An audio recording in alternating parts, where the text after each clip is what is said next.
Hi, welcome back to True Story with John Gibson. Today's guest is a retired IFBB pro, the iconic voice of bodybuilding, none other than Bob Cicherillo. Hey, how's it going, brother? Great, Bob. Thank you so much for joining me. Absolutely, yeah. Looking forward to a good interview, and as always, no holds barred, bro. Whatever you want to ask, nothing's off limits, and I'll do my best to kind of give you a good answer without being too PC or skirting around it. No, perfect. Hey, that's what we want here. Yeah, we'll keep it all on the level, and yeah, no holds barred. I love it. So with that in mind, I know exactly where I want to start, and maybe we'll throw a little bit of a curve here to the audience, but man, I have got to know. Can you enlighten the fans if they're not aware? But please share a little bit about the American Gladiators experience. Ah, yes. My buddy Michael O'Hearn has coined himself as the Titan, but and that's okay. Listen, he earned it. We're good friends, actually, and all that. But before he was Titan, you were first. That's right. So, and actually, there was a Titan before me, but forget about that guy. So yeah, I didn't even know. That's crazy. Yeah. Yeah, it goes back to around 1990, 91. Yeah. I got the opportunity. They were looking for a new gladiator. This is right when the TV show was on, obviously, and then it was off season, and they wanted to do a tour that went all over the U.S. And so I got an opportunity to try out. So about 30 guys went to New York City, tried out for one spot. Long story short, I ended up getting it. And then they give you the name. They don't really give you a chance to come up with your own, or they just said you're Titan. And I said, oh, okay, well. Better than loosened, I guess, Yeah, exactly. So, and that was it. And so the funny part is, I immediately, the tour was already in progress. I joined the tour, so you kind of hit the ground running, and they didn't have an outfit made for me yet. So they give me Billy Smith's old outfit. Now Billy was thunder on there. Now, anybody that knew Billy's about 6'3" and about 310 pounds, which is significantly bigger than I am, right? Even at that point. And they give me this thing, and they got to pin it and all this stuff. I mean, the thing was huge. It was it's like literally draped on me. So they kind of tailored it up a little bit. But until mine was done, that I actually kind of wore his for a little bit. And they just put your name on the side as it would be. And that was it. We toured around, did our thing, and so I was on my way, man. Hollywood was beckoning. It was calling. That's right. And then the show canceled. So. Yeah, exactly. Hey, it was a heck of a ride, though. No, it's interesting because, as a fan of yours, that was like a really big deal, man. Like when that made it to the magazines and all, it like in my mind, super legitimized you. And you were already on like my peripheral, but it was really interesting, man, because, and hopefully this is fair, but like, I think the reason I started following you as a fan for a couple of reasons. One, you were an East Coast guy, and I grew up in Philadelphia, so that was important to me. Sure. But two, you were like, there was no quit, man. Like you were part of a generation of the best, in my opinion. The most competitive crop of bodybuilders ever were in your generation. And you were like this guy that was like number two, number three at the national scene. And then finally you made it. You made pro. And then there was exciting stuff then. But like, I guess the question that's in there for you in that for you is that, man, what was it like to like constantly be the bridesmaid? And then to know, I got this. I'm sticking with this. This is my passion. Because I don't think people talk about that. Listen, it wasn't easy. I mean, I'll be honest. I mean, especially for somebody who came up relatively quick. I had I would say a pretty stellar teenage. You were awesome. You were like Gaspari. You were like the next Gaspari. Yeah. There was me, and there was Sean Ray, and Richie was just ahead of us, and then there was a few names back then of guys that were in the teenage class was huge back then. It was not unlikely you'd have 20 guys in the class at the teenage division. So I went from there to jumping into the men's stuff in '86. Got my ass handed to me at the junior nationals, and I mean bad. Like I mean, I was going in fully with the idea I'm going to go in, I'm going to win this thing. We're going to tear it up and get to the nationals, and I didn't make the cut that year. In the class, and it was like a big wake-up call. So I literally took the next year, nose of the grindstone, blinders on the whole deal. Came back in '87 at the juniors, won the heavyweights, won the overall. So I kind of redeemed myself. Now that put me on the map. Right. So all of a sudden I'm on a cover, all the magazines were out back then. And all of a sudden I'm getting calls and people are interested, and hey, watch this kid coming up, and then went to the nationals in '87, did pretty good, took a fifth, and there was no supers back then. It was just heavyweights. Took fifth in my first nationals. That was the one Sean Ray won in Atlantic City. And then from there, it was just on. 88 was a good year. 89, I took second by a point to Johnny Morant. So, almost got it. Another fourth at the Nationals, the North Americans. 1990 was the drug tested year, which I still ended up taking fifth. And that was clean. I mean, that was zero. We actually got tested. That was the year they were going to test because of the Olympics and all that. They did test the Olympia that year. Yeah. And they tested us. I mean, it was, still took a fifth place there. It's okay. We're still on the map. And then things started to go south. All for my own actions. I mean, when you keep getting that close over and over and over, you start saying, well, look, that's nice and all, but you got to win. I mean, this isn't like today. You take a second place, you lose, and you actually move on to the pros. That's a whole nother. I know it's different now, right? It's completely different. And look, there's answers for that on both sides, which we can get into later. But the bottom line was back then is you had to win the whole thing. Even if you won your class, other than the nationals, you got a pat on the back and a see you next year. I mean, that's it. Right. Yeah. So I started changing stuff, and because I wasn't winning, so I'm educating myself. I'm doing more research. I'm looking in depth into the diet and things I can do, and this and that. And the smarter I got, the worse I got. I was better off when I was stupid. I didn't know what I was doing. I trained with weights. I dieted, like we dieted back then. You did some cardio. That was coming into play at that point. And ignorance was truly bliss. I mean, I didn't know enough to screw it up, really.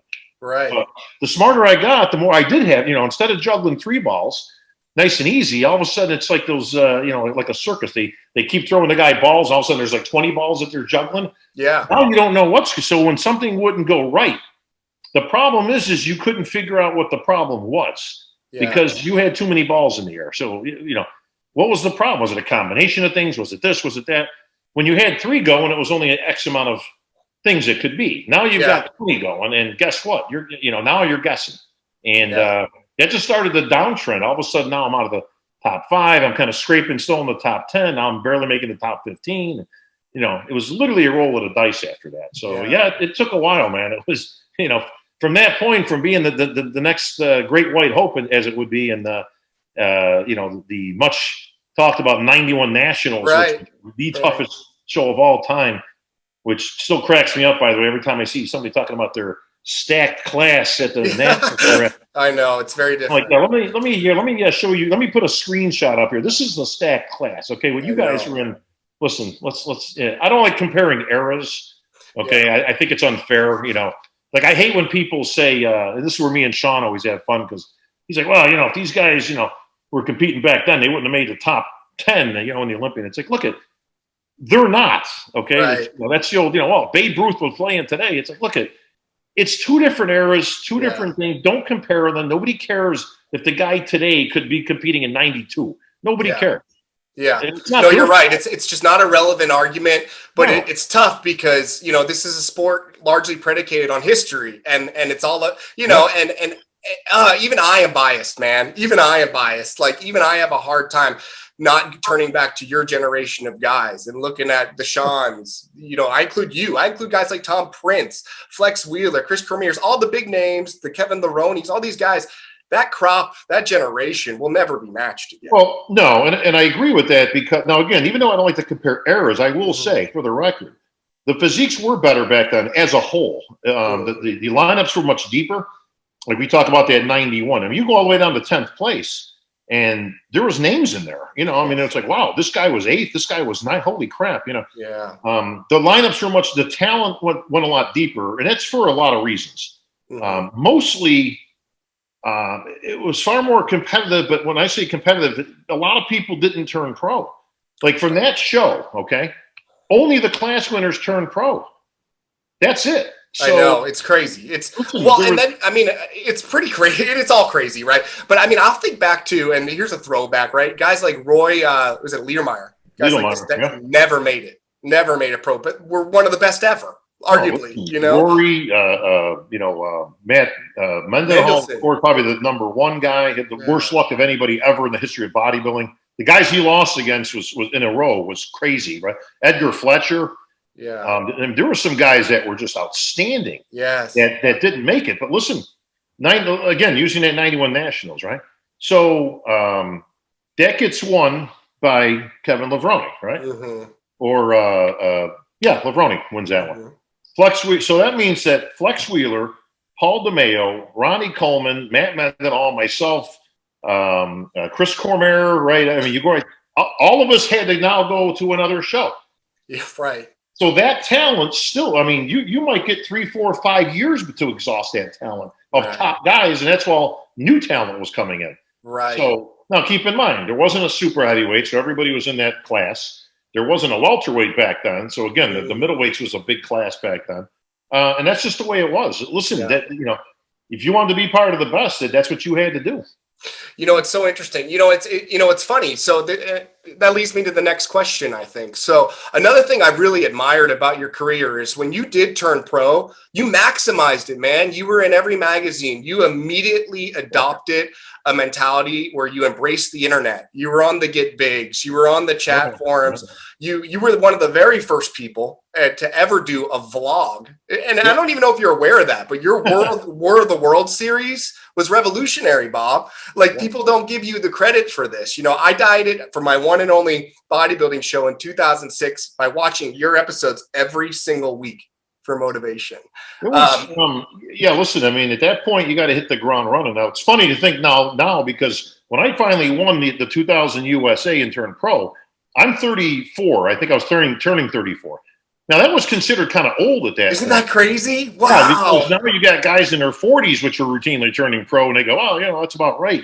But for then, most of the guys, I should have been a pro in my 20s. So, relatively, it was a little bit. I had every intention of maximizing. I knew I had limited time. I didn't really want to compete past 40, so I was going to make the most of it. And I did. I mean, I signed a contract with GNC. Yeah. Almost immediately after I won, and saved up a couple of paychecks, and boom, I was out on the West Coast, man, doing the Muscle Beach and Weider and Flex Magazine and all that stuff, and commercials and movies and all of it. So, it was always my goal to get there, and I finally did. Now that said, I always questioned. Like, I grew up like everybody. I was not only a competitor and a top a guy growing up, but I was a fan. So I read all everybody's books. And Bob Paris had a great book, called Gorilla Suit. Where one of my favorite books. Yeah, and he kind of chronicles, and he had a story similar to a lot of guys and I always had a different take on this. So there's a part in there where he talks about, the classic. I went out to California to pursue my bodybuilding, didn't have 2 dimes in my pocket, slept in the trunk of my car for 3 months in the parking lot of the thing. And a lot of people that, they go, wow, this is a guy who, chases dreams, and he had passion, he had this. And I read the thing and I thought to myself, what an idiot. Like, why on God's green earth would you put yourself in that position? Like, I'm reading it from a different level, where I'm thinking, well, I wouldn't do that. Like, I don't find that to be inspirational. I think you're a moron. Like, why would you not, either you have the money to go and do this, or you have a regular, real job, right, that you can do this, or whatever. Listen, I wasn't going to have that story. I worked. I was a deputy sheriff, actually, when I first turned. Wow. When I first turned to the national stage, I was in the sheriff's department. Actually, I was getting in the sheriff's department for the '87 nationals, which is a whole other story, but that's kind of comical. I'll bore you with some other time. But so for 3 years, I'm working as a deputy sheriff and getting ready for these shows. You worked a quote real job. Right. That's what you did, and. Even that, when I turned pro, I signed a contract first. Then I went out where I could afford an apartment, had a car. I'm not going to sleep in no damn car in the park. What is that? Yeah. No, it's smart. Well, dude, and you obviously were pragmatic about it, and you were strategic. And again, as a fan of yours, I paid attention. So all of a sudden you're working, you're an advocate on behalf of the other bodybuilders. I turn around, you're in the movie Dodgeball, making a cameo. Yeah. You're on Morgan Spurlock's show. Like, that's right. You were busy, I forgot and again, I'm invested in your success. So I'm like, Cicherillo, my man. But then, ultimately, look, and you had a good pro career. Let's talk about that, man. Do you have any, highlights just around your time when you were pro? Well, the USA was my highlight. I mean, I could have died after that and never competed as a pro, and I was good because the goalposts changed along the way, and they have to at that point. If you're pragmatic, if you're if you got a head up on your shoulders. You have to recognize and realize, okay, I'm not 24, I'm 34, okay? And I got limited, again, unless you want to compete in your 50s, which I had no intention of doing, my goal was always to kind of get where I needed to go and then, move on to something else at that point, be it Hollywood or, something in bodybuilding, whatever. Yeah. So the goalpost changed. My Olympia became the USA, all right? I finally got it. Took me 13 years from the first time I stepped on a national stage, but I finally got it. And now I'm in California and I'm doing all these things. And like I said, I'm going on calls and getting jobs and gigs and, commercials and things. And it was a great time. I mean, Golds was hopping.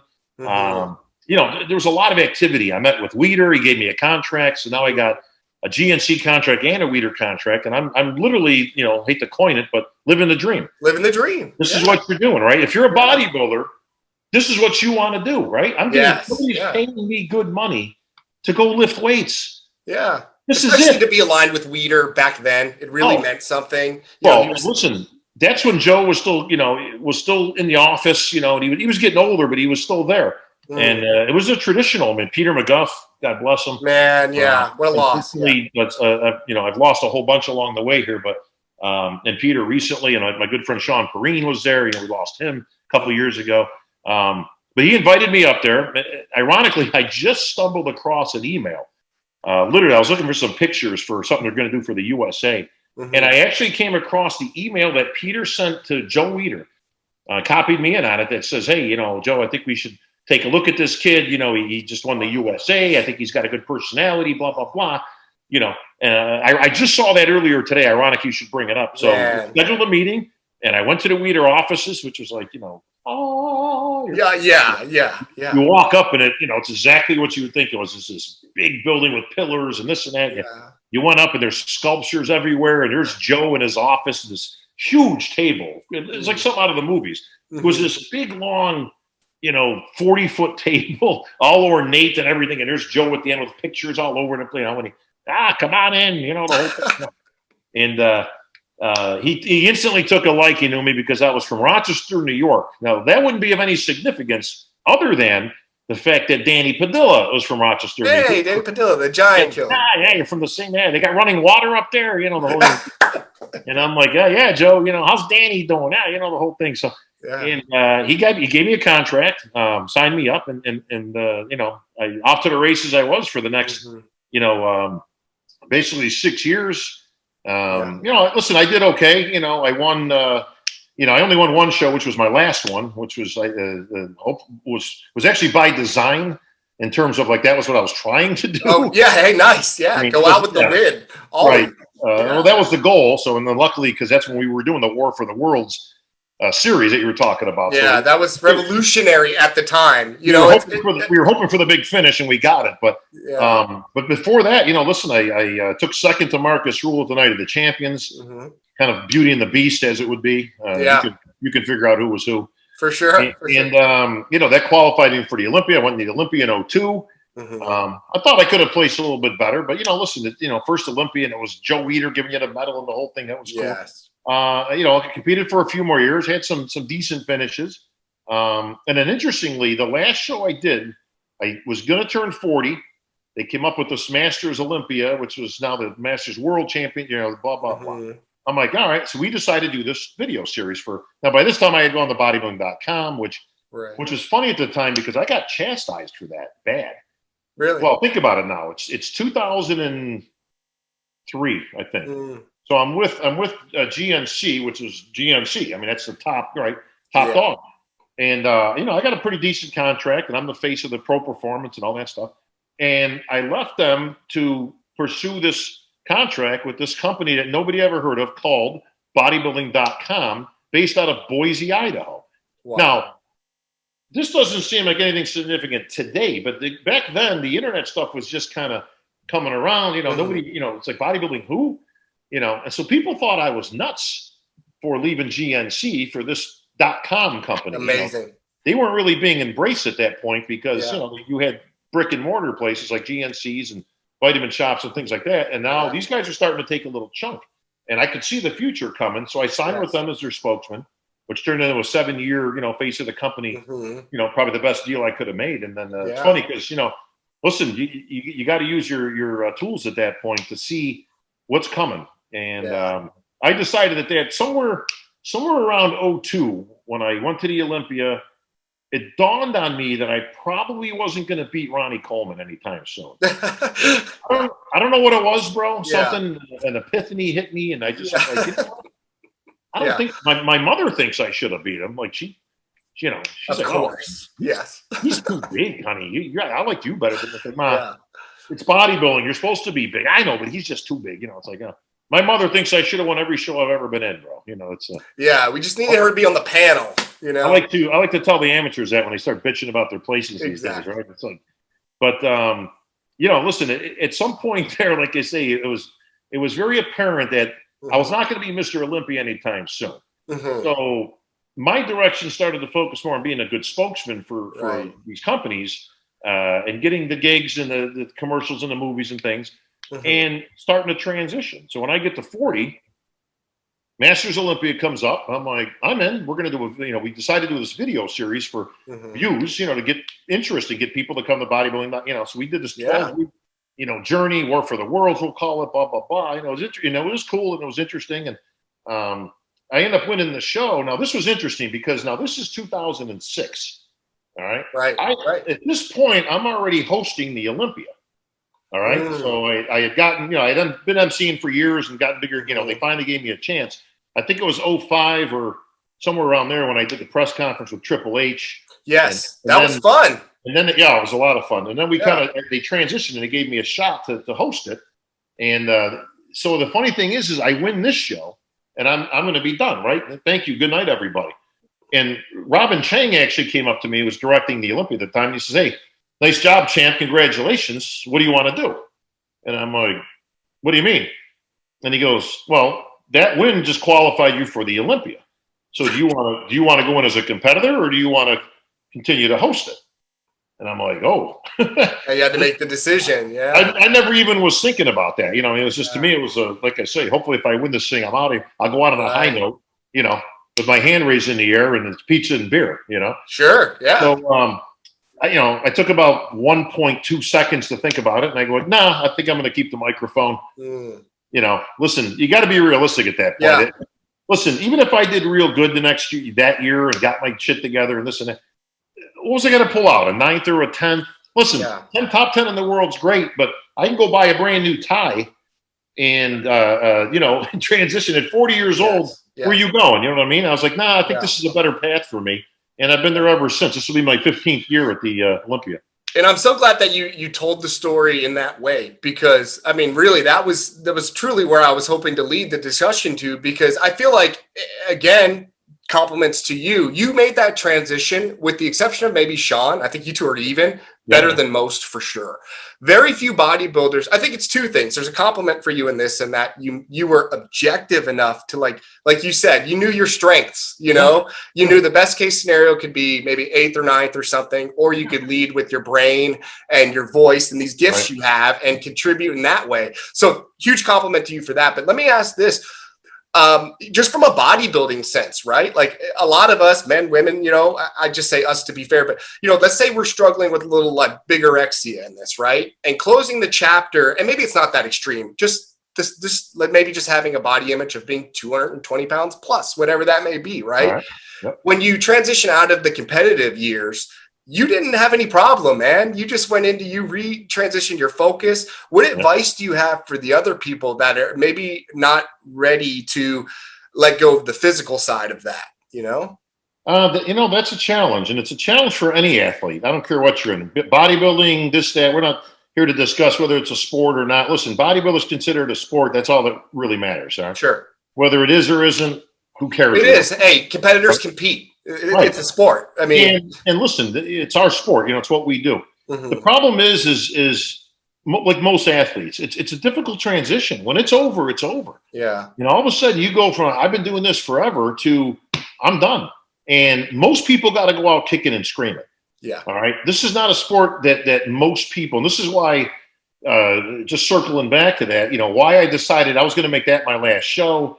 And, hopefully win it and go out, blah, blah, blah. Because I wanted to go out on my terms. I've seen too many friends of mine over the years because, me and Dan Solomon and, Sean Ray, we've all done, play-by-play commentary at shows, the Arnold, the Olympia, all that stuff. And we've seen these guys. We've seen them come up. We've seen them at their peak. And then we've seen them have them go down. Yeah. Bodybuilding is not like fine wine, man. Nobody really gets better as you get older. Right. Other than you can make a case for Dexter Jackson up until last year. Listen, he's the one guy. The Dexter Jacksons. It's like, no, not Jacksons. Like the Jackson 5. Like there's 5 of them, right? No, Dexter Jackson. That's it. The one. But other than that, yeah, most people become a shadow of their former selves, but they don't see it. The problem today, bro, is everybody surrounds themselves with 5,000 of their closest friends. And now you've got Instagram. And so you got even, now you've got thousands and thousands of people all blowing smoke up your ass, telling you how great you are. Yeah. And the problem is they listen to this. Instead of getting somebody objective that goes, listen, man, you don't have it anymore. Or it's kind of catching up with you. Or, it's not popping anymore. Whatever. There's a shelf life to a bodybuilder. And that's it, okay? The only thing that's coming after that is not going to be good. So it doesn't matter whether you take more drugs, you want to start pounding some more gear, right? That's just going to backfire at some point. Yeah. Because it doesn't lend to a better physique. It's like filling up a bottle of water, you know what I mean? That's it, bro. Yeah. Once it gets to the top, you can keep pouring. Yeah. But no more water is going in the bottle, okay? That's how your receptors are to your body.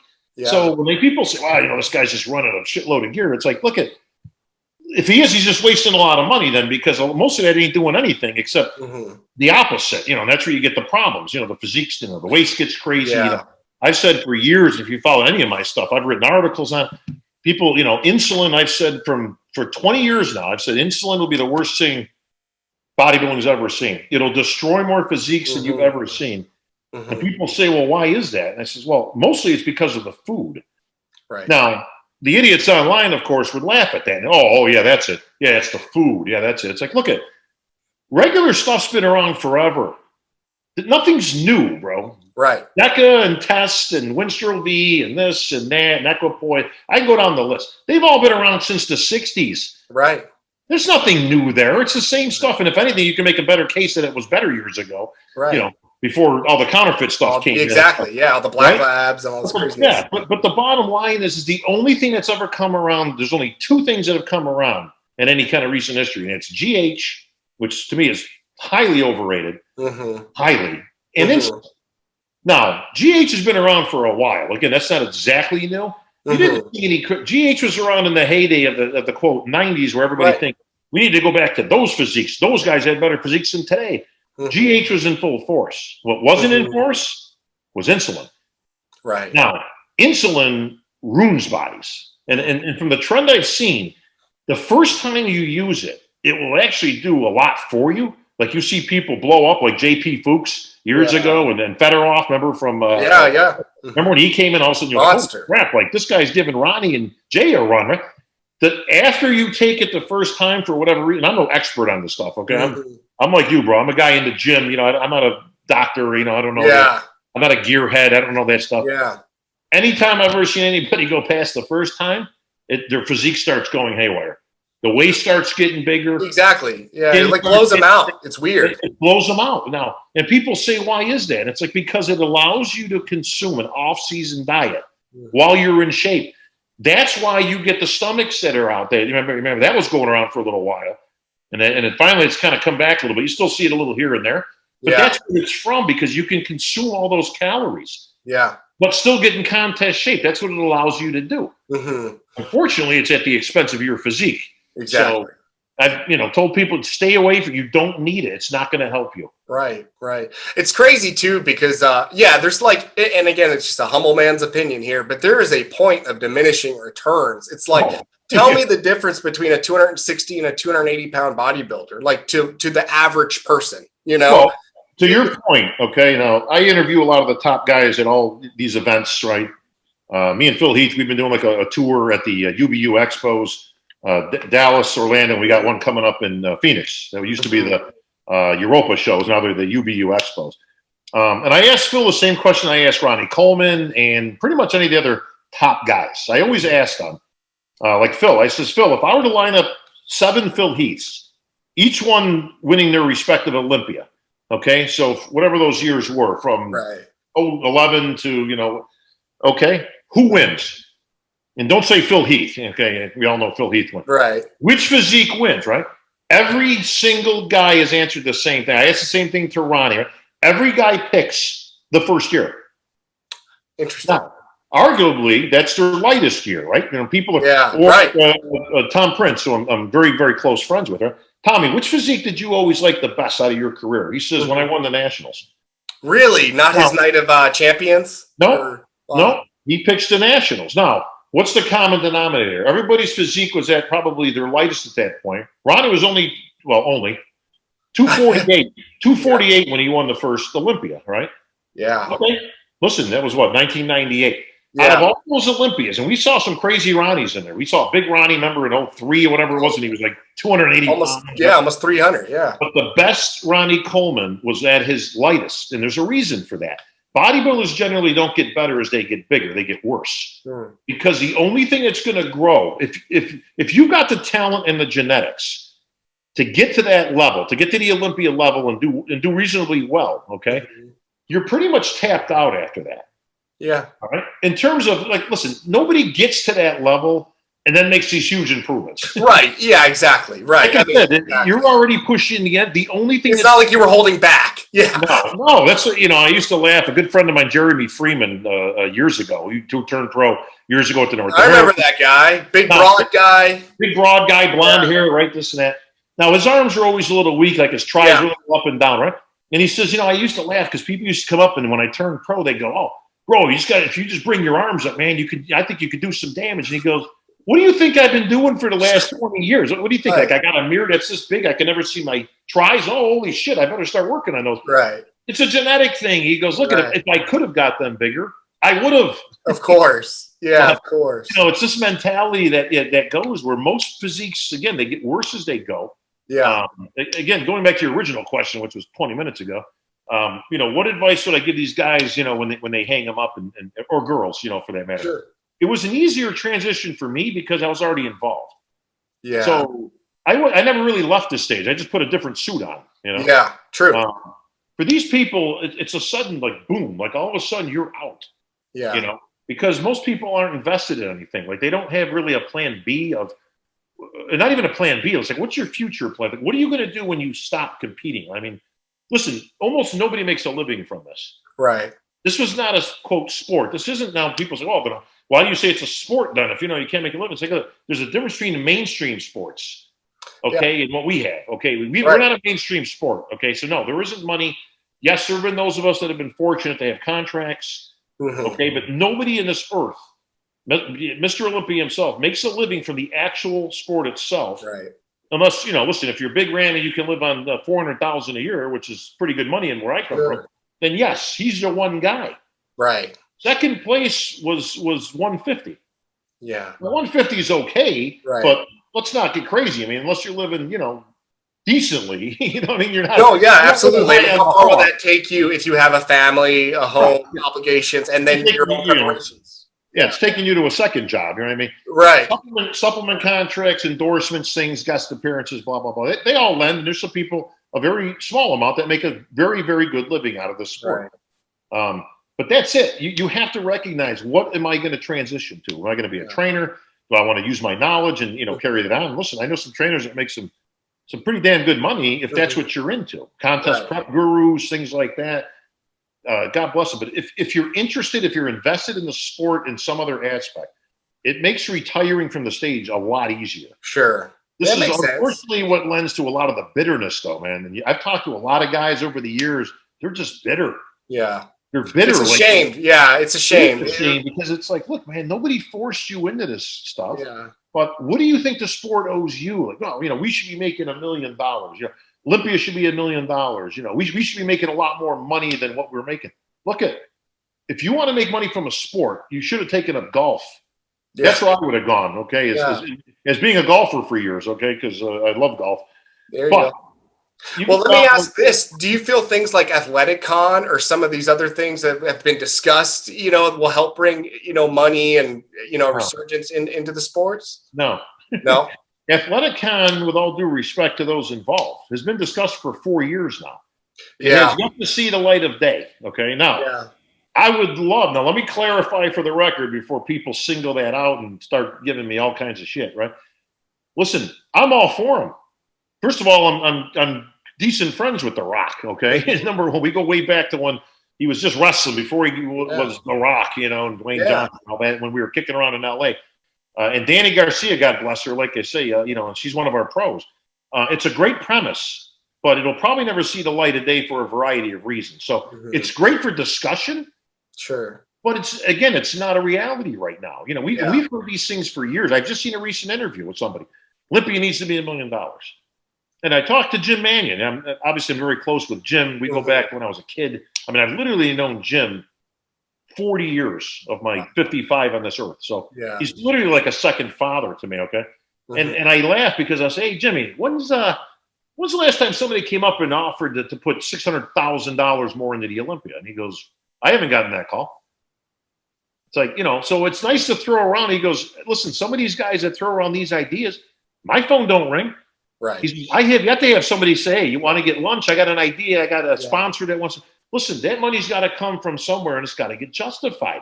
Sure. Nobody has done more for the athletes, and I say this with all due respect, from the athletes, you know, type of thing than me. Yeah. All right. As the look, I agree, Bob. Like as the athletes rep for all these years now, and Sean Ray's done a tremendous amount for the athletes. Now, I'm not talking about like Jim and the pro league and all that stuff. Obviously, they've given the opportunity to everybody. And that goes back into Joe Weider days and all that stuff. I'm talking like from my perspective of things. Yeah, I agree. Yeah. I have championed for the athletes. I've gotten athletes contracts that I've never taken a piece of, even though they've been offered. Hey, listen, bro, if you get me with this company, I'll give you 10%. Listen, keep your money. I'm just doing this because I love the sport and I want to see people. I don't need your money. I'm good. Okay. I have tried and tried and tried. I've tried at the Olympia level. I've tried to get prize money up, but it's got to come from somewhere. Right. Yeah. Now, I wear a lot of hats, including this Olympia one here. A little cheap plug for the Olympia coming up. It is. Orlando, Florida, right? Did I see that? Coming up this, about 3 months now, right? Yeah. So, the other hat I wear, is the athlete's rep. You know, the other, hat I wear is of obviously the voice of the Olympia, and all that kind of stuff. So I'm always looking and trying to help and get these athletes more money. And I put in propositions for, to get people paid more all the way down. But I'm also a promoter. That's the other hat. So I'm on both sides. I see both sides. Where does the money come from? It's got to come from some. Listen, we're not PGA. We're not the NBA. Okay, we're not the UFC. We don't have Ford Motor Company, a Diet Pepsi, and you pick the company that's giving you millions and millions of dollars. They just had the Open this last week, golf. Okay, which again, I've been a golf fanatic for years. Sure. You go down the list, and you go down, and I'm just making this up, but you can see it in any of these things. You go down the list, and like the guy who places like 54th, okay, 54th, he'll make like $38,000. Man, yeah. You go, holy shit, like, you know what I mean? Like this guy didn't even make the top, whatever. You make the cut, but the guy's, whatever. The guy who's 28th just made $84,750. It's like you go, oh my God, like for placing that low? Yeah. But listen, the guy who won, the young kid who just won, the Morikawa, whatever his name was, this guy it was probably a $2 million purse. Yeah. Listen, you're talking apples and oranges here, bro. I mean, it's not relatable, but you just don't come up with this money out of the thin air and just give it to the athletes. It doesn't, there's got to be a return on the investment. Yeah. Well, do you think that, and hopefully this doesn't take us too off track, but do you think that what can we do, like, or as fans or as bodybuilders and stuff, to help attract more corporate sponsorship? You said this years ago, and I never forgot this. Man, on an episode of Bodybuilding Weekly 100 years ago, you said, man, I don't know why Tyson Chicken wouldn't sponsor us. Can you imagine how many bodybuilders eat chicken? And I never forgot that. It's true. I was half joking, but honestly, you would think that would be a good. Here's the problem, bro. Again, because we're not mainstream. I'll give you a great example. Just a week ago. Okay, so this is recent. Good friend of mine, Isabel, came up with this video. All right, that she found. She's great at finding. I can't find nothing. Right. I scour the internet. Right. Sure. From the '89 USA, I think it was. Wow.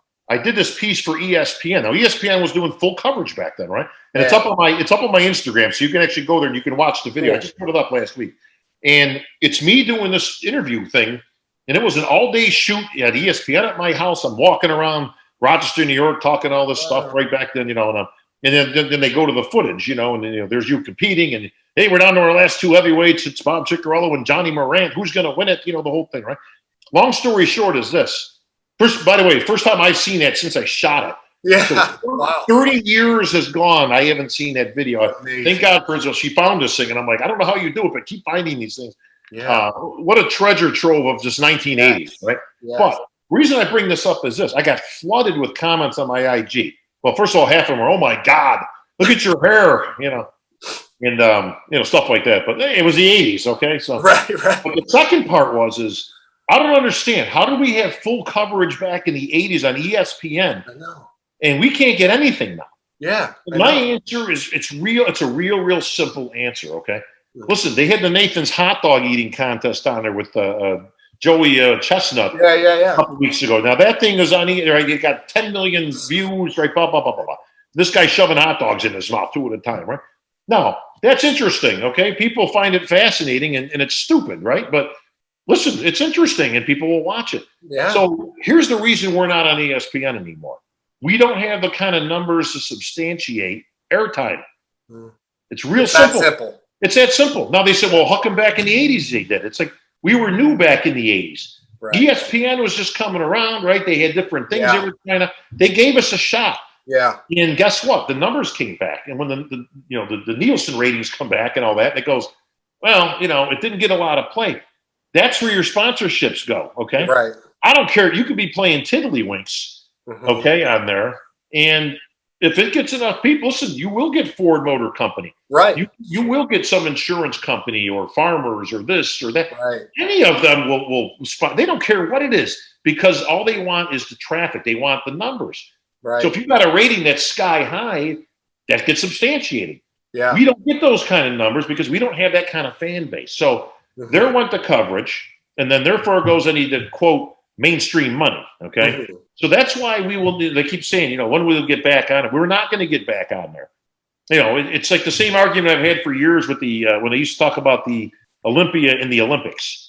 And Ben Weider, God bless him, He wanted it really badly. Yeah. listen, his whole life, Yeah. his goal was to get bodybuilding in the Olympics. And I kept saying, with all due respect, because I love Ben, I cherish Ben and Joe, you know, for all they did and my associations and friendships with them. Sure. But it wasn't something that was going to happen ever. And it never will happen. And people say, well, it's because of the drugs, isn't it? It's like, no, it's not, because that's the biggest fallacy in the world. Yeah. Listen, you've got extensive testing that goes on in the Olympics, okay? I don't care if bodybuilding got in tomorrow and you would still have to pass all those same tests. Right. Or you get failed, you're out, right? Sure. You get bounced. So the bottom line is, no, it's not because of the drugs. It's because we don't have a set of criteria that's based on anything except for your opinion. It's so objective. You're right. Yeah, it's so objective. The two things that get the most crap on the Olympics, and you watched the Olympics for years, I'm sure, as I have, right? Yeah, of course. Two things that get the most amount of garbage and crap thrown at it and controversy is gymnastics, right? Yeah, absolutely. Yeah. And yeah, just score 4.0, 4.1. Yeah. And ice skating. Big difference. Why? Why do Well, those because two it's things? subjective scoring and Because different countries have biases. Bingo, because 50% of your score is based on these judges' opinions. Right. So, yes, you got to do the 3/4 loop and land it, okay? That's a requirement. You either do it or you don't, and you get X amount of points. Now you get style points for it. Well, how did they do it? Did they do it good? Was it clean? Was it this? Was it that? You know, gymnastics, same thing. Oh, little wobble there. That's the automatic 1/10 of a point off, okay? Right. That's why they get shit, and it's just 50%. We're 100%. Yes. You can't get points for doing a double bicep. Right. Well, there goes Bob. You know what I mean? Oh, front double bicep there. That's 10 points automatically. You Right.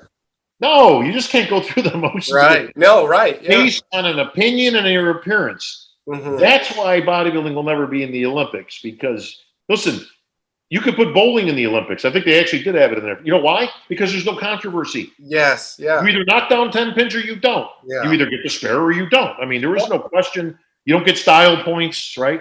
But well, I've never heard it explained this way, and it makes perfect sense to me. And you're right, because look, beauty is in the eye of the beholder. And at the end of the day, maybe your ideal image is 6 foot. Maybe mine is 5'5". Who knows? Maybe it's blonde. Maybe it's brunette, you know? Yeah, it's a great point. Wow, that's awesome. Let's have a little fun, maybe, since no holds bar. I want to try something real quick. Let's do a little quick name association. Bodybuilder name. All right, sir. Yep. I'll name a name, and then you just sort of say the first thing that kind of pops into mind. Okay, we'll start off easy with your buddy Tom Prince. Tommy Boy, one of my closest friends, man. He's battled a lot of health issues the last couple of years in particular, but but he's literally one of my closest friends on this earth. Actually, love Tommy Boy. Yeah, I'm glad he's still with us, man. He was a good guy. He's amazing, boy, and what that was one hell of a physique, boy. He's done stuff, bro, that I'm telling you. I know these aren't quick answers, but no, it's okay. I talk a lot, you know. No, please, yeah. It's kind of what I do, bro. Yep, it's your thing. He's done stuff in the gym. When I moved out to LA, he was the one I trained with, right? So me and Tommy were training partners, and he would put up. His strength was so stupid. I mean, Ronnie had some crazy strength. We all seen those videos, unbelievable and all that stuff. Tommy was like right there. Like he used to do stuff that I would look at. Now I was decently strong as a pro bodybuilder, decent, nothing great, nothing. You know, there's no 200-pound dumbbells. Like I had good strength he had like stupid strength, you know, and he would do weird stuff. Like we would load up like the Smith machine incline, right? He could put like 4 or 5 plates on that thing, which was insane, right? But here's the part that would get me. He would start at the bottom, and I could never figure out how he could. Like I'd have to start out of the negative. Yeah. Well, yeah, right. You're going to start at the top. Your buddy's going to, all right, go. You're going to kind of unrack it. You're going to kind of get ready, and you got to kind of feel the, this is how But then now you're going right. He could actually start at the bottom. I'm like, how do you even at the weakest point? Yeah, the weakest point, right? He could start at a dead stop and put that up. I've seen him curl 80-pound dumbbells. Now, he wasn't doing that swinging crap like that.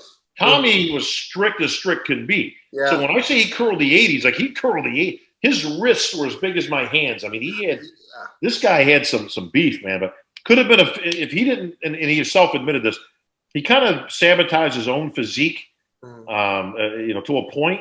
I think he could have been a contender for the Olympia had he kept going. He got so big. Do you mean by sabotage meaning he got too big? He was too smart for his own good. Okay. Yeah. He thought he could outsmart certain things because he's hugely intelligent. Yes. Very, very, but he's too smart.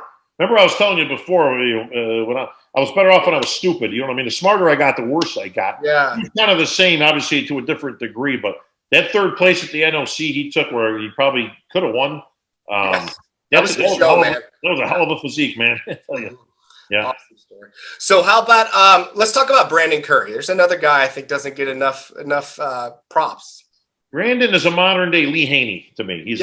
I agree. He's a gentleman. Great. He's well spoken. He's a family man. Great representative ambassador for the sport. Worked his way up. Listen, another guy that didn't hit the ground, as a front runner. I mean, he worked his way up in the Olympia, as did Ronnie Coleman, as did Jay Cutler. None of these guys, listen, they all placed dead last in their first Olympias. I think people tend to forget that. Yeah. But Brandon's a bodybuilder's bodybuilder, man. He's literally he's put his money where his mouth is. He trains in Kuwait, away from his family for months and months and months. But that's what he feels like he's got to do, and it clearly paid off because he ended up winning an Olympia. Exactly. I like Brandon. Real good guy, man. Real good guy. Awesome. So what about let's talk Craig Titus. Oh, my buddy. He was a character, man. I mean, Craig, unfortunately, was on a downward spiral from the second I met him. I don't have a lot of good to say about Craig. I really don't. He's not an admirable guy. He was not a stand-up guy. Very much a tough guy kind of, persona. Did a lot of shady stuff. Paid the price. Listen, he did time before he did time. Right. People don't know his background. And the funniest thing I ever heard in his response. First of all, if anybody had put money up on who was ever going to do life in prison, for a crime, he would have won like 100-0. Like everybody would have said Craig Titus, right? I mean, listen, you could see this train wreck coming a mile away.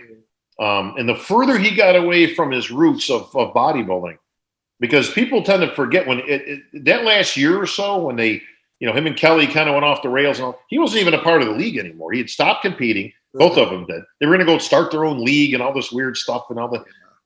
They weren't even a part of what was going on anymore. They were purely into the drug life, the nightlife.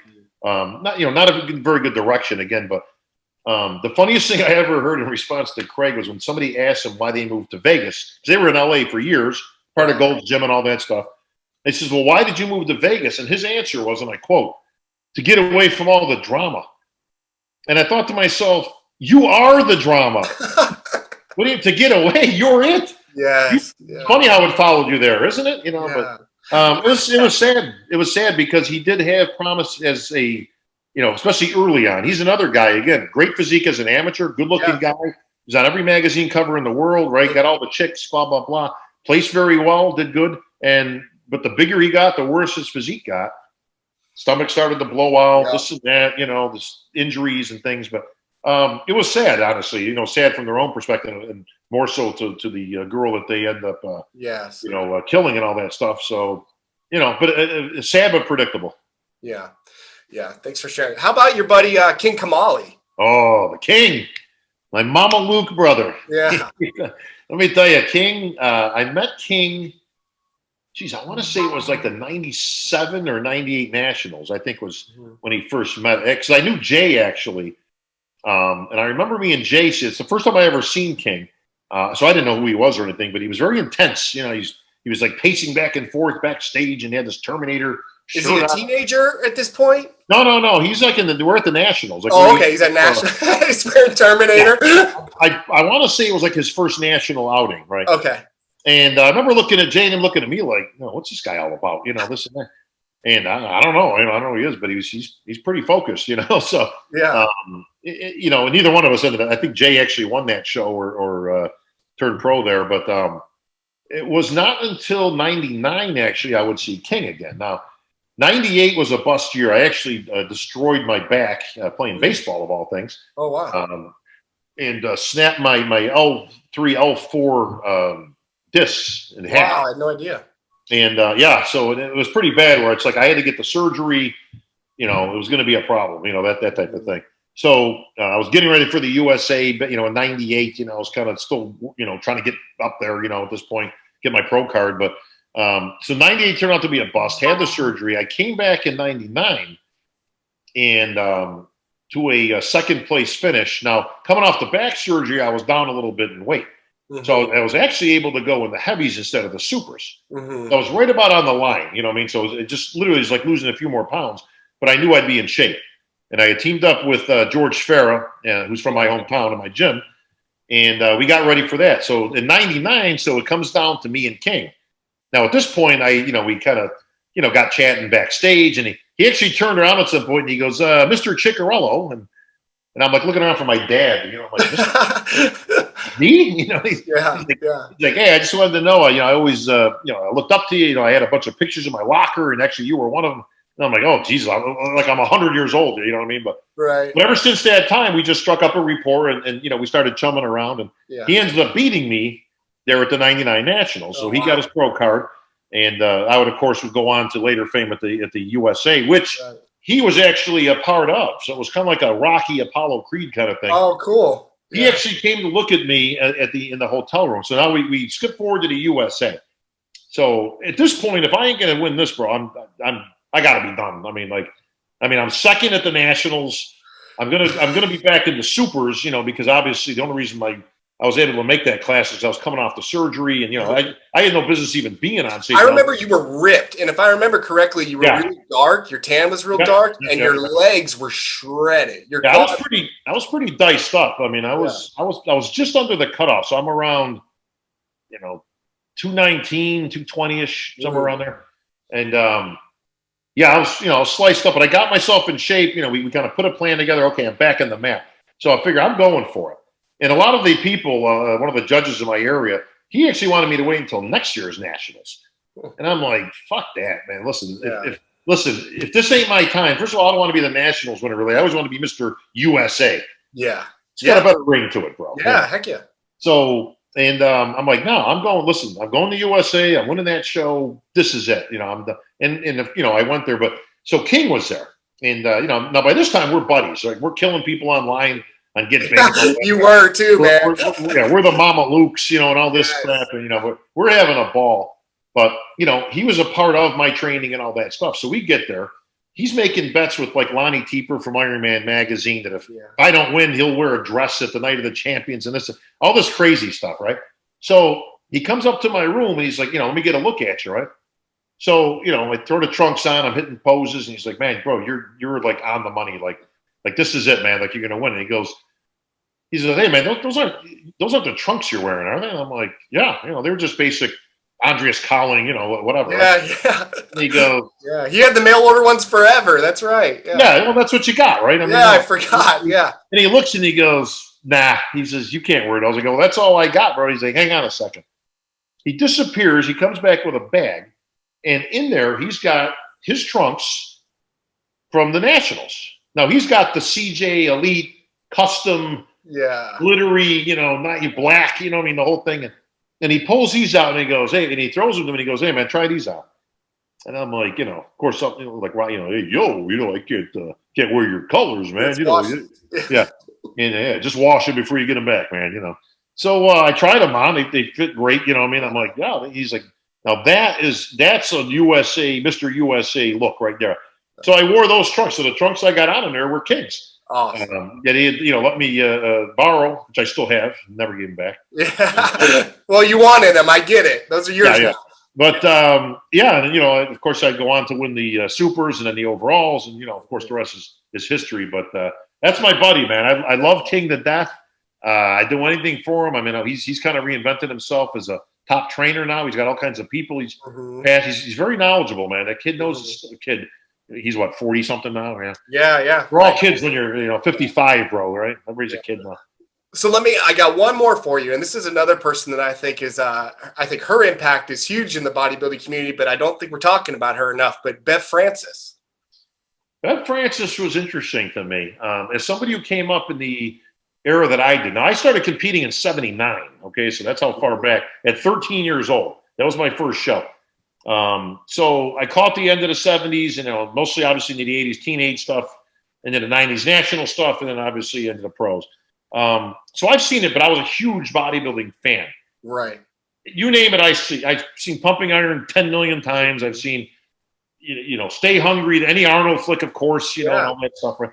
And I distinctly remember Bev Francis in Pumping Iron 2. Right. That's how I was introduced to her. Right. That's what they did. The women, Rachel McLish, who I absolutely was in love with as a kid, by the way. Yes. I loved Rachel McLish. Oh, my God. My dream girl. Yeah. Yeah. So, but I remember Bev, and I remember that story, and I remember watching it, and I remember thinking to myself, I don't know where this is going to go. Now, for that time, which was funny now because we're 40 years past that time, but, that was controversial, right? She's a big, muscular girl. Now she probably couldn't win a figure show with that muscularity, but for then, that was huge, and it was, holy crap, and, what are they going to do with her? And, listen, she did pretty well. I think she took, I don't know, it was third maybe or something in that Olympia, whatever. But with all due respect to Bev, who I can appreciate, the muscularity and the thing, I thought that was a mistake. Oh, really? I thought it was a mistake because that's not the direction they wanted it to go. And if that's not a direction you want it to go, then don't reward it. Yeah, good point, man. Because then that kept going that way. Here's the problem, bro. There was a fourth place girl who sat there and looked and went, what's this all about?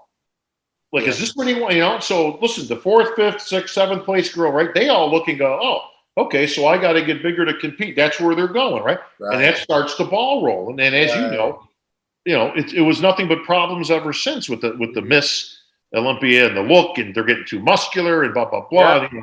And, listen, that crescendoed up and came down because it only has a limited appeal, unfortunately. Right. It's got nothing to do with the work ethic. It's got nothing to do with whether they're deserving. Listen, some of these are my best friends over the years of these girls and these ladies. And the problem is it's bodybuilding is a niche sport, men's bodybuilding. That means women's bodybuilding is a niche of a niche sport. Right. So listen, we don't have the amount of people necessary to bump it up into the next level. They really don't have it. Yeah. And that's why it's never gone anywhere after that. It kind of peaked in the late 80s and 90s, and then it just completely just fell apart. And today, it's I got to say, as somebody who MCs shows all over the world, and especially here in America, there's nobody coming up. I mean, there are no competitors. Women's physique does okay, but it's clearly the road less traveled when it comes to the women's stuff, right? Right, right. Figures starting to decline in numbers because even that's considered extreme now and difficult. So now you get to bikini, which is huge, and now you've got wellness, which is actually another form of, those are where all the numbers are.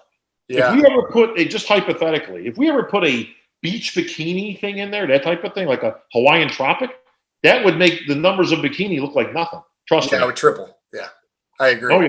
Oh, yeah. Man, that's great. So I guess, yeah, thank you for that. Let me do actually one more for you. I got Vince Taylor. Vince Taylor, first of all, I loved his physique. Yeah, me too. Yeah. At one time, he was the winningest bodybuilder of all time with 20-something wins before Ronnie actually eclipsed him. And then I think Dexter actually holds that now at 31 or something. But at one point, Vince Taylor was the shit, man. I mean, this guy, I loved his physique. His posing obviously was crazy with the Terminator and all the different things he used to do. Even the Macarena thing was entertaining. He used to do. I don't know if Vince has ever gotten his just due.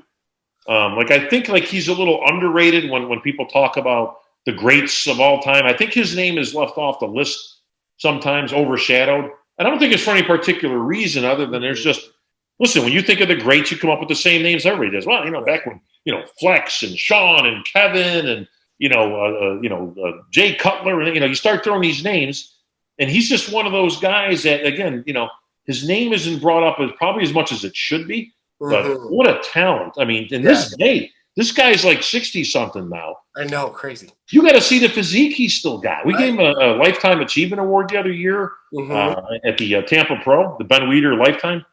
He's still in shape. Oh. He's still in shape. Like his arms and stuff are still. Like, you look and it's just pure muscle. He's never out of shape. He's never been out of shape. Yeah. He's not as big as he was, but he's not small either. I mean, but Vince Taylor was like this guy. Like I said, I think he probably could have won a few more shows than he did. That said, again, he was also competing in the toughest era. Yeah, I agree. And he was a little older, I feel like, too. So that had to be challenging. Yeah, when he came up, again, he was just before the Flex, Sean, Kevin era. Right. So, yeah, he was 40-something when he was competing against those guys. I think people tend to forget that. And he was holding his own. Listen, he beat some of those guys in some of those shows. But tremendous talent. Again, should go be in the record books and should be probably celebrated more than he is. Yeah, absolutely. Okay, and you mentioned him, so I'll ask, and then we'll end on this one. But Flex Wheeler, man, what is his legacy now to you? I mean, what a rocky road this poor guy's had. Yeah, Flex has had a lot of I mean, and I know him personally, so I mean, he's had a few books where he's pretty much explained a lot of his life history and all that. He did not have the easiest life growing up, and to this day, he'll tell you, he still has demons that he's constantly fighting. Now more health wise with the leg amputation. And even before that, the kidney stuff. Yes. We went and visited Flex probably at his lowest. Me and Dan Solomon actually went up there 2 years ago, probably it was now, when he was in the hospital. And they were, I don't know if they had just amputated his leg or they were going. I think they were just amputated it. And he was in a world we didn't think he was going to make it. Yeah, like for real. Like we left there thinking, I hope, we'll pray that God looks out for him. But it didn't look good, bro. There was a whole host of problems of. Not just the leg, but he's got, kidney issues. He's got blood issues. He's got, these things just domino. The amount of stuff he's overcame is really tremendous. I mean, the fact he's able to keep a smile on his face, do what he does now. He's making the rounds. He's doing some commentary and he's got a supplement line going and this and that. He's a survivor.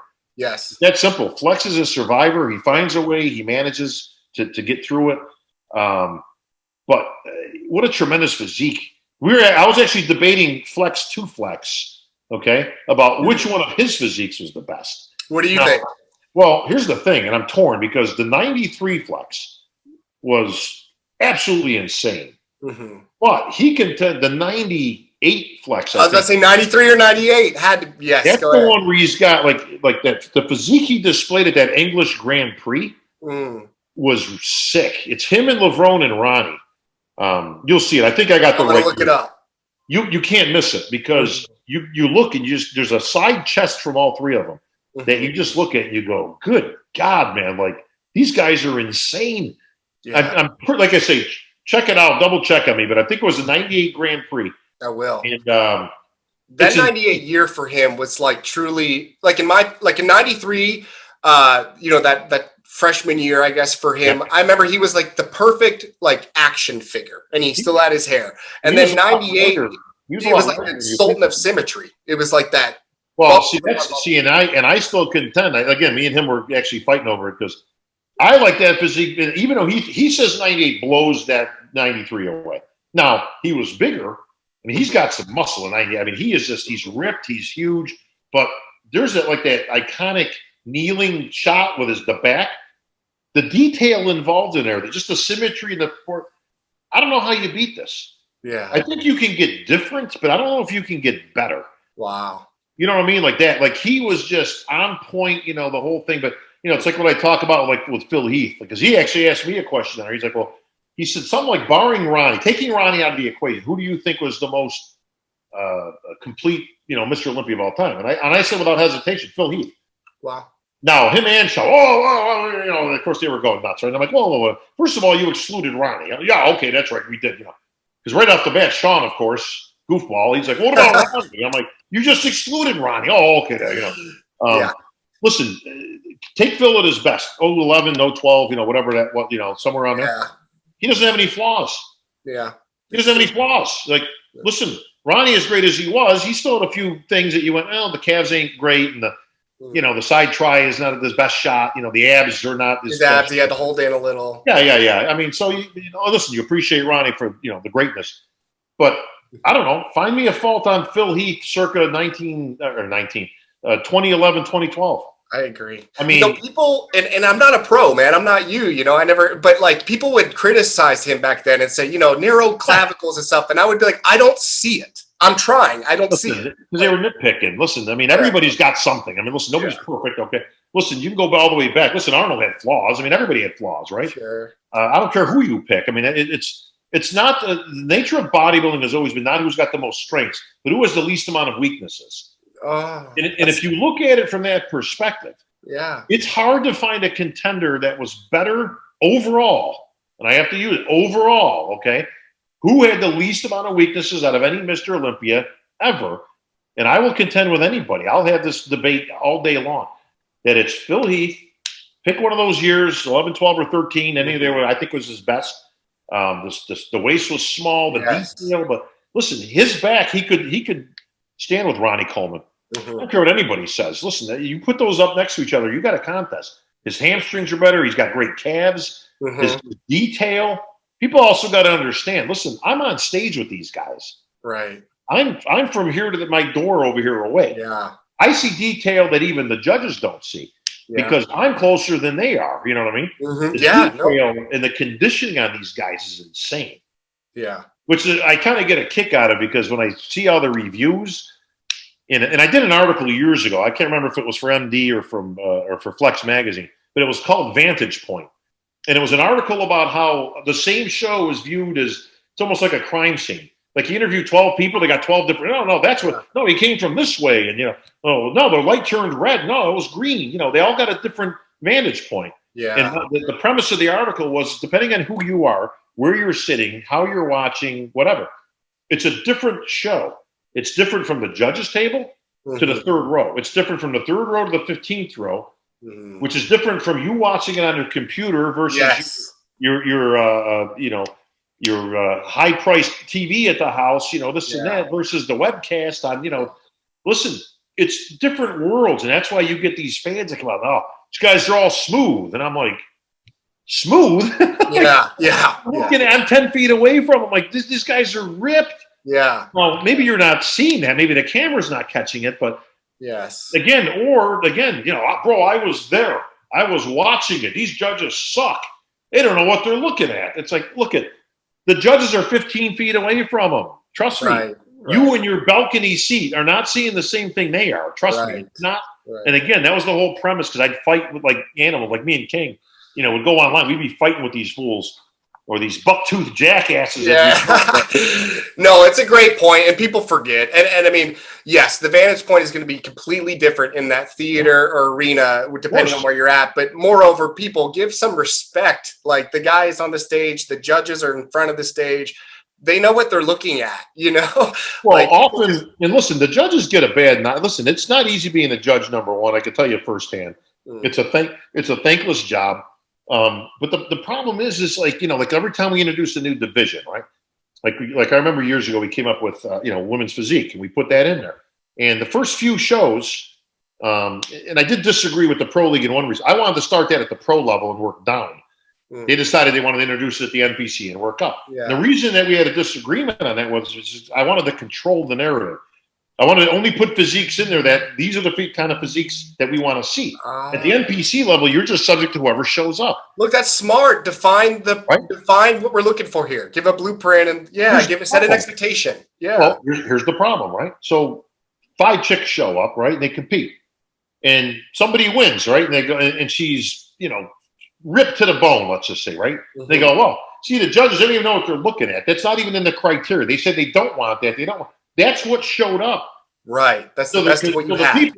The people go, oh, that's what they're looking for. And it's like, no, that's what was closest to the criteria that was on the stage. We can't control who shows up. So no, that's not necessarily, because all the fans would go, well, I just read the thing, and they didn't reward that at all. And it's like, well, maybe that physique wasn't there. Yeah. What do you want? Somebody's got to win, bro. Right. At the end of the day, you got to place these people. And then they go, well, they're all over the place. The first girl was ripped. The second girl was smooth. The third girl was in better shape. It's like, look at, it's not an exact science, number one, but they have to weigh out. And it's the age old, the guy who's ripped but doesn't have as nice a physique versus the guy who's got a beautiful physique, but he's not as ripped. And it's like, who wins? And it's like, well, listen, conditioning only counts for X amount at the expense of shape. Shape only counts for so much without the exception of conditioning. Right. So you have to weigh that as a judge. And sometimes, you know what it is? The preponderance of the numbers. That's why there's an odd number of judges. Maybe the guy won by 1 vote. Yeah. That's why there's 7 judges or 9 judges or whatever, right? Right. Listen, so some people thought that other person should have won. But, it's hard sometimes. I mean, these judges, they got thick skin, man, because I'd be fighting people. Yes. Well, especially now, too. It's so, like, social media changed everything. Oh, and I imagine people are, it's harder to be anonymous, Well, the other problem is again, everybody thinks they surround themselves with yes men, with fans, with people that are just blowing smoke up their skirt the whole time. Instead, they don't get any real feedback. Right. So, Sean catches a lot of shit, and so do I sometimes for commentary and this and that. And it's like, look man, we can't have 10 people in the top 5, okay? So there's integrity here. There's, my expertise, Sean's expertise, whatever. So yes, we have to call it the way we see it, and it's not going to sit well with people. But no, the skin's gotten a whole lot thinner, bro, over the years, and I'm not talking about conditioning. Yeah, I know. Yeah. I remember an article years ago by Ricky Wayne, way back in the Weider days. Penned an article said that said something about the skin's getting so thin in these guys you could see clear through to their paranoia. That's a good line. I thought that was funny because I'm like, ain't that the truth, man? Because you get some angry people coming at you, some husband or a wife. Man, you guys don't know what you're looking at. This is bullshit. Yeah. This is politics. It's like politics. Let me tell you something about politics, okay? If they exist much more at the local level than they ever do at the Olympia level. Sure. If you think for 1 second that these judges know or care who signed with who, who's under what coach, you think they judge thousands of athletes every week, like literally some of these shows. I mean, Gary Udit events, Steve's Universe, there's 1,200 athletes there. Right. You think that they actually care or they can think that quick? They're judging on what they can see at the time. They don't know who's with who. They don't. But every time some conspiracy would come up, I would shoot it down because I'm like, look if this is the best that these guys got, then they are the worst business people in the world. Do you think it helps us to have a guy win 8 times in a row? Of course not. Yeah, it would be far more exciting for the sport if it was variable every year and it could go any way. Yeah. Listen, in 2001, I thought Jay Cutler beat Ronnie Coleman. 1-2. Again, it was close. Yeah, but I thought Jay Cutler beating Ronnie Coleman in 2001. Okay. Yeah. Now, Ronnie by that point had won 98, 99, and 2000. 3-time champ. People loved him. He was a freak. Jay Cutler comes along in 02 and he's on 01 and he's on. He's ripped. And he was leading after prejudge. Now, again, personally, I would have given it to Jay. Now, if there's conspiracy going on, right? Wouldn't it have been better to have Jay beat him? Of course, it would have been. Holy shit, big upset, beats 3 times, and now they're going to come back in 02 for the rematch. I mean, you couldn't do all this stuff. So it's like, hey, conspiracy people. What was the bonus of having this guy win again? And then win number 5 and 6 and 7 and 07? You know, could Victor Martinez had won against? Maybe. Listen, you can make that case. Personally, I had him winning initially, but then he kind of faded. So I can see where they gave it, to Jay. But listen, wouldn't it have been better for business for him to have beaten Jay Cutler? Sure. Of course it would have, right? Yes. And then you heard, well, he wins because he's a Weider guy. Well, that got disproven when Jay signed with MD, and then he won again. And and at that time, it was like was it AMI at that point anyway, too? It was like a little different. Well, again, initially it was the Weider. If you're a Weider, of course you won. He's a Weider guy. Yeah. Like I said, I go all the way back to Lee Haney, right? When Lee Haney didn't sign with Weider, he signed with Twin Lab at the time, right? Now, that's a competitor to Weider. And they thought, he's going to get beat. The only reason he won because he's a Weider guy, now he's signed with Twin. And he won again, and then he won again and again and again and again. Listen, there was no conspiracy. Right. There wasn't then. There are decisions that I don't agree with, just as I've talked to Jim Mannion 100,000 times over the years. There's decisions he doesn't agree with. But he goes with the preponderance of the judging format, and he believes in the judging. Listen, he doesn't agree with every single decision. He's like, I kind of had the other guy, Listen, I respect that because it's his opinion, and he's got faith in his judging and the judging system. And we drop highs. We drop 3 highs and 3 lows at the Olympia. 3 and 3. Okay, just to ensure. So just for all those people out there, it's wow, that's bullshit. It's like, do you know how far out of your way any one judge can't do anything? Right. Because it would take a coordinated effort, and it's still a mathematical equation there that would have to. You have to coordinate all the judges. Every single one of them would have to be on the same page of whatever. So let's just say you got to judge number 6. And, you thought you got it in, hey, man, here's a few bucks, Okay. And your guy ends up he's a 5th place guy, right? And this guy puts him in 1st. His score gets thrown out. Because it's too high, right? It's a high score. Like I say, you're going to pick the 3 highs and the 3 lows. And you're going to, so even if it's like, if you hated somebody's guts, and you go, you know what, I'm going to screw this guy. Everybody's got him in 1st, but I'm going to put him in 8th. His score gets thrown out.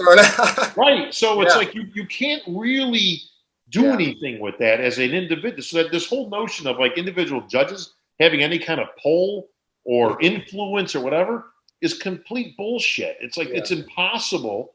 And even at the local levels. Now, we don't have 3 and 3 at those levels. We might have the high and the low. But it still eliminates the possibility of somebody doing something nefarious. They got a problem with this guy. Well, he used to train him, so he doesn't like his physique. Okay, listen, there's 100 things you can go with. Right. Bottom line, bro, is my mother still thinks I should have won every show. That's right. That's perfect one. All right, man. That's fantastic. I think that's a great place to kind of sum it up and end there. Where can everybody reach you if they have any kind of inquiries, if they're interested in, attending one of your shows you're promoting, or just reach out to I'm everywhere. So my Instagram, of course, IFBB Pro Bob Chick, since nobody can spell Cicherillo. So, I'm on Instagram. I'm still playing catch up, man. I mean, I just started the MySpace last week. So I don't believe it for a minute, man. Bob, you have been, again, and I mentioned it earlier, but, as someone who's been almost a lifelong bodybuilding fan, you've been somebody that's really held the torch, man. And you held your own and you played your part as a competitor, but you've exponentially delivered and contributed more to the sport since you retired. And you continue to. I try. So listen, I love this sport. I've dedicated my life to it. you know, it's an honor for me to be invited back again, you know, year after year to the Olympia, you know, be the quote voice of the Olympia and voice of bodybuilding and all these accolades that the fans give you. And I love that from the fans, because again, I don't dub myself these things. They kind of did that. That kind of goes back to the PBW days when me and Dan were doing our thing, and you know, sort of the voice of body. You know, of course, with my MC work, that just kind of stuck. So, and I've literally, there's not one episode I missed for years, man. I feel like I caught them all. That show. We love doing it. Me and Dan, we revisit all the time about wanting to bring back like just a special edition one time of like PBW 2.0, and you know, me and Dan kind of, you know. Now keep in mind, now again, we were the people that did this first. And it was radio on the internet. Yes, I know. I mean, I used to have to download like WAV files. But yeah. Well, there was no pod. You know, nobody had a podcast. There was nobody doing Zoom thing. So you know, we couldn't really be seen. But you know, we did our radio thing. Right. But it was fun to do. I mean, we had every Mr. Olympia on at that point, because everybody was still alive and around. And you know, we've lost a few along the way with Franco, unfortunately, fairly recently, and Larry Scott. And but it was great to talk to these legends and. I learned so much. Yeah. And again, look, honestly, like, even though you probably enjoyed that, it was a huge contribution to the sport, because you introduced people like Bob Paris to me, who was a generation before me. Man, some of the episodes, even guys like Chris Cook. You remember Chris Cook? I mean, it was in his were guys that I was a fan of his. He was relevant. That was his time. And I couldn't wait for that episode. And so many countless others, Mr. Olympias. And, but yeah, as somebody who like is a fan and like appreciates the history of our sport, that was such an awesome thing you gave us. For you and Dan. Awesome. We loved it, man. Listen, it was a great time and a place. And, you know, the funny thing is we all talk about the good old days and back then. I mean, even now, I mean, I get stuff and it's like, damn, I mean, I just sent a picture again on my Instagram. I was going through some stuff because we just moved and going through pictures. And don't I stumble on this picture of me and Sean Ray and Phil Heath from 14 years ago when we were in Hawaii. Wow. And I'm like, oh my God. And I look at the date. I'm like, oh my God, it was 14 years ago already. Like, time is just, you know, people have to understand you really got to appreciate where you are right now, because you're actually in the good old days. You just don't know it yet. Right. You know? Yeah. Years from now, they'll talk about, you know, yeah, remember back in like 2020, well, nobody will say last year was a good old day because of COVID, but, you know, they'll say, you know, relatively, right? Yeah, remember back in 2018, we were doing this and that. Listen, when it's 2030, those, you know, again, it's all relative, right? Yeah. So you got to enjoy what you're doing now. Mm-hmm. You really got to kind of step back and enjoy it. And you know, unfortunately, one of the you know, I know I'm old school, but I go to these events and these shows and these things, and all I see is this going on. You know, that's all I see. It's all I see, you know? Yeah. And it's like, hey, why don't you put the phone down? Yeah. Listen, first of all, I don't know what you do with this stuff after, you know, what do you do? Watch it again? I mean, like, what do you, right? Taking pictures or at concerts or at bodybuilding show, whatever, right? It's like, why don't you just take it in and then kind of enjoy what's going on around you instead of living your life through your camera? Yeah. But you're missing out on what's happened. You're not taking it in. Yeah. Like, if you go to like I tell people all the time, if you're going to go to the Olympia and do the Olympia experience, all right, take it in. Listen, go get pictures with people. That's fine. Listen, go get a picture, do this, do that. Listen, forget about your stupid video, all right? That'll be online somewhere. You'll be able to watch it in its entirety at some point. But don't waste your time. Don't lose the moment. Mm-hmm. Taking it in and the experience and the lights and the music and the sound, and, you know, and I get to walk out on that stage and, you know, under normal circumstances, you know, the 10,000 people that are kind of staring at you, waiting for you to say something, which can be frightening. Of course, I'm sure. Yeah. But it's cool at the same, you know, like at the same time, I wouldn't trade it in for nothing in the world. And as I've said for 30 years now, it still beats a real job. So yeah, no kidding, man. Hey, there's not a better person for it, man. You're iconic. You're the voice of pro bodybuilding. Bob, thank you again. This has been a true blast. I've completely enjoyed every minute of this. Anytime, man. Listen, I got, you know, unfortunately with age also comes stories and stuff. So I've got 10,000 of them to share. So anytime you're interested in, I can lend to your podcast, do what you want to do, bro. I come back. We'll do it again. Absolutely. I can think of 100 stories and questions I could ask you. I got them. So. Awesome. Thank you again very much. Again, this is True Story with John Gibson and today's guest, Bob Cicherillo. Appreciate it, John. Thank you, man. Thank you, Bob.